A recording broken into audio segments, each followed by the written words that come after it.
Good evening, YouTube. You guys are now watching another segment of the TheCaliEffect King of Games, and today we are going to be talking about the top 5 most underrated decks of this format. Now, this format has been under the way for quite some time, but with the induction of Circuit Break, Spyral's got a huge boost. Actually, in YCS Dallas, that is what is projected to not only win, but dominate.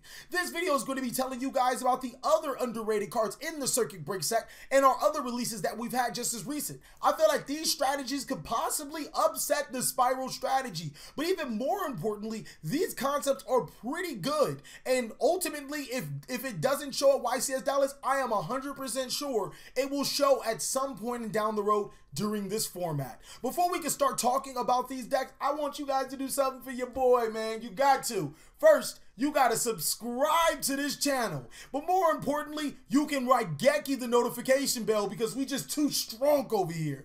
Without further ado, I'll present to you the top 5 most underrated decks this format, and I'll even add in a bonus. I'll tell you guys their strengths and weaknesses.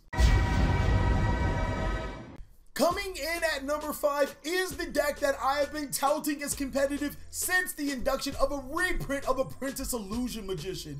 Dark Magician can set up some insane boards to dominate the opponent. That is the biggest strength that the deck has. It also has Dark Magician Dragon Master Knight, a TCG exclusive that prevents your back row from being destroyed. Paired with Eternal Soul, this deck can really be spicy, making it a monster unaffected by card effects that protects the trap card that's making the monster unaffected by card effects. Psst, talk about sauce. This combo is almost indefensible as kaijus are typically the only out for it. And with this format going the way it is, kaijus aren't as prevalent as they were in the past formats. The interaction on the opponent's turn is what sets this deck aside. It has a Zodiac Dryden in the form of Dark Magical Circle, being able to banish your opponent's cards every time a Dark Magician is summoned, but only once per turn. Even more importantly, you have an Honest inside of an Apprentice Illusion Magician that can make any of your monsters stronger than what they originally wore. This deck actually has quite a few things going for it,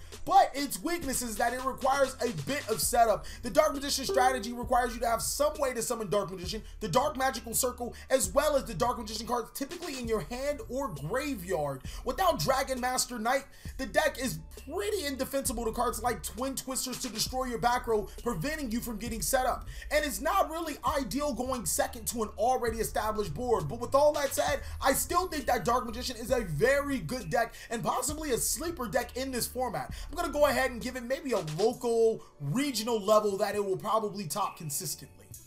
Number 4 on this list has been on this list way too many times. I mean, seriously, go to my playlist and click on the top 5 of. Look at the top 5 underrated decks from every single video that I've made of this format, and you will see this strategy on more often than not every single list. I think there's maybe 2 where it's excluded. So if you invested into a max rarity version of this deck, the sheer ability that it's lasted since 2012 to 2017 has already paid dividends. Mermail is a deck that can set up boards as easily as it can out yours. Imagine being able to summon a 2400 attack monster while destroying cards on your opponent's side of the field and searching a spell or trap card from your deck to your hand to help aid you OTK your opponent. Well, that's exactly what you get in Mermail Abyss Megalo, Atlantean Infantry, and Atlantean Marksman. Now the deck has more ponies up its trick with Star Boy and Totally Awesome, now able to recurse water monsters from the depths of the graveyard into the abyss of your hand to continuously be able to flood your opponent with monsters. Okay, that was a pretty bad flood, no? Alright, I thought it was pretty good. Get it? A depth, because water has depth, and then abyss, because they're abyss monsters, and then flood, because it's water. No? Nobody likes that? Oh, fuck you guys. The deck also has maximum OTK potential with Mermail Abyss Neri, a card that I did not think would be that fucking awesome. I mean, looking at the card, you're like, it's pretty bad. But realizing its full potential, oh man, the card's sauce. And paired with the Nimble strategy, this deck has a plethora of ways to wash you out of your life points. I'm going to continue with these puns until somebody laughs. Now, the weakness with Mermail is while it did improve on its long game, long game, kind of like a longboard, Alright, whatever. While it did implode on his long game, it has to finish games quick because the deck can't last as long as other decks. I mean, I know, High Tide is only for so long. It's quite easy to side against. Both Ogre, Drollenlock, and Maxi are excellent cards against the Mermail strategy, and it needs its normal summon. Without the normal summon, Mermail is pretty restrictive to summoning Atlantean Prince. I mean, unless you can find a way to cheat 1-for-1 in your hand at all times. With Star Wars The Last Jedi coming out in December, you would think we wouldn't be in Kansas anymore. Get it? I made a Star Wars reference and a Wizard of Oz reference, which lets you know number 3 is Kozmos. Now, making untargetable huge attack ships should be a strength, and I think that it's definitely granted that we'll put that as one of the strengths. It's also a deck not reliant on the extra deck. Now, I want you guys to sit back, relax, and think how many top decks that are out in the past year that haven't been reliant on extra deck. I can think of one. I'm pretty sure you guys are smarter than me, so you can think of plenty, but just not having to rely on your extra deck is a perk because your opponent thinks that they're going to be able to stop you by linking you out, but this deck doesn't really care. Another great thing is that it's very good at using set rotations and changing up the strategy. Fire King Island, Kozmo Town, Diagram, Dragon's Ravine are also really good cards for the strategy, and set rotation just finesses its way inside of the deck. Hell, you can run Gateway of Chaos to get that light monster to your hand. Why? I don't know. Look, do what you gotta do, alright? The weaknesses of this deck is that long setups that they can be interrupted when you play a Fire King Kozmo or even a Fire King Kozmo Metal Foe or even a Metal Foe Fire King Kozmo True Draco build. The deck tends to take a long time that an Ash, Ogre, or Drollenlock could hurt you and completely put you out of the game. The deck can often be consistent due to the ship, pilot, field spell, and other choices that you do make ratios inside of the deck. Also, it doesn't have ideal matchups against decks that have a lot of disruption and outs your easy ships. For example, Pendulum Magician can make Ignister. This is like the long-hated card of Kozmo. Literally, if I were to put this in like a movie perspective, this is like the Darth Vader slash Wicked Witch of the whatever mixed together in one card. This has literally been Kozmo's fucking bane of his existence. But ultimately, Kozmo is a good fucking deck. You guys can't lie, man. This deck is just awesome. And it keeps getting better with time with the new Fire King monster coming out. Number 2 was the Jackson's 5 most iconic song of all time. And if y'all niggas don't know the Jackson 5, then you need to look. I'm gonna tell you right now. Stop, all right? Pause this video. Well, actually, pause it after I finish saying what I'm saying. Look up Jackson 5. Learn the Jackson 5. Learn Michael Jackson. You do not have a choice in this matter. I don't give a fuck, all right? I will fucking shut down this channel if you don't learn the Jackson 5. Learn the fucking Jackson 5. ABC is the deck that definitely is a dominator. This is a deck that, like, I don't even understand how Lynx came out. This deck came out before, but this is probably the best concept with Lynx, because when your ABC monsters are sent from the field to the graveyard for a Lynx summon, you gain their effects. And Decode Talker doesn't even help, or I'm sorry, Decode Balker doesn't even help, paired with ABC Dragon Buster, allowing it to banish an opponent's card and then tutor your ABC counterparts to your side of the field, which is food for Decode Talker. I mean, I have literally, Decode Talker should be named Decode Talker. Get it?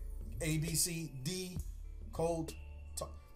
Alright, I fucking give up, alright? You guys are just fucking useless, alright? Nobody gets my jokes. No one laughs. No one laughs. This deck is also great at set rotation. I mean, come on. In order to be a great deck in October 2017, your set rotation game has to be either really good or you gotta have some type of cliche thing going around. And ABC does have that. Another strength about ABC is that it doesn't have a lot of weaknesses. Preventing access from the field spell will probably beat this deck more often than not, and it may take a little bit longer to set up due to bad hands, but those are typically the only real weaknesses for ABC, leaving it a strong contender for this format.